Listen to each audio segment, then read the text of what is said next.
అండి నేను మీ విద్య గుని రసోయిలో అందరికీ స్వాగతం సుస్వాగతం. ఈరోజు నేను మీకు ఎంతో రుచిగా ఉన్న ఆనపకాయ శనగపప్పు కర్రీ చెప్తాను. సాధారణంగా ఆనపకాయ అందరూ తినరు, పిల్లలు పెద్దవాళ్ళును. కానీ ఇలా చేసుకున్నారనుకోండి చాలా ఇష్టంగా తింటారండి. దీనికి పెద్ద టైం కూడా పట్టదు, అంతే టేస్టీగా కూడా ఉంటుంది. రోటీలోకి చపాతీలోకి అన్నిట్లోకి ఇది బాగుంటుంది, రైస్లో కూడా బాగుంటుంది.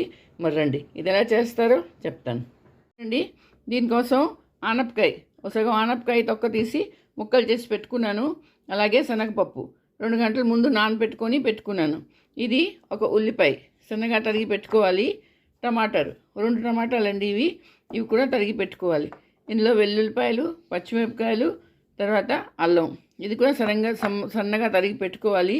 జీలకర్ర 1 చెంచా, ఇందులోని ధనియాల పొడి, జీలకర్ర పొడి, కారం, పసుపు, గరం మసాలా, ఇవన్నీ మసాలాలు. తర్వాత నూనె. ఇంతేనండి కావాలి దీనికి. రండి ఇది ఎలా చేస్తారో చెప్తాను. ముందుగా గ్యాస్ ఆన్ చేసుకున్నాను, కుక్కర్ పెట్టుకున్నాను. అందులోని 2 నుంచి 3 చెంచాలు నూనె వేసుకుంటున్నాను. ఏ నూనెనా పర్వాలేదు. అందులోని 1 చెంచా జీలకర్ర. ఆవాలు వేయటం లేదండి, నేను ఉత్తి జీలకర్రే వేయాలి. జీలకర్ర చట్పట్లాడిపోయింది. అందులో ఉల్లిపాయలు వేసుకొని వేయించుకోవాలి కొంచెం.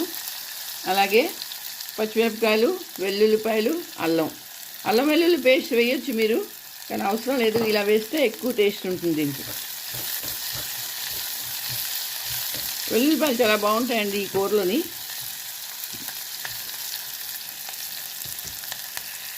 ఉల్లిపాయలు సగం వేగాయండి. ఇప్పుడు ఇందులోని ఈ మసాలా పొడులు అంటే ఉప్పు, కారం, పసుపు, ధనియాల పౌడరు, జీలకర్ర పౌడరు, కొంచెం గరం మసాలా ఇవి వేసుకొని కలుపుకోవాలి. ఇవి ఎక్కువసేపు కలపకూడదు, మసాలాలు మాడిపోతాయి. ఇప్పుడు కట్ చేసిన టమాటాలు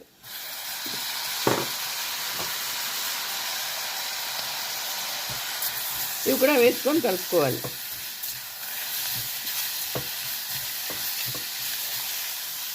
గ్యాస్ కొంచెం సిమ్ చేసేయాలి. ఇప్పుడు ఈ నానబెట్టిన శనగపప్పు ఇది వేసాను. ఇలా ఆనపకాయ కాదు, బీరకాయ కూడా దీంతో చేసుకుంటే చాలా బాగుంటుంది. ఇప్పుడు కట్ చేసిన ఆనపకాయ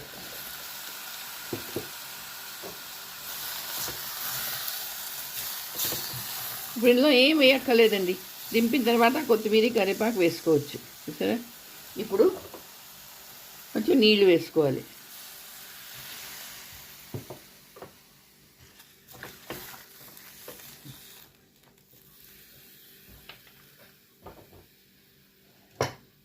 కుక్కర్కి మూత పెట్టుకోవాలి. పెట్టుకొని 2 నుంచి 3 సీటీలు అంతే. ఇదిగోటండి 3 సీటీలు అయిపోయి మూత తీస్తున్నాను.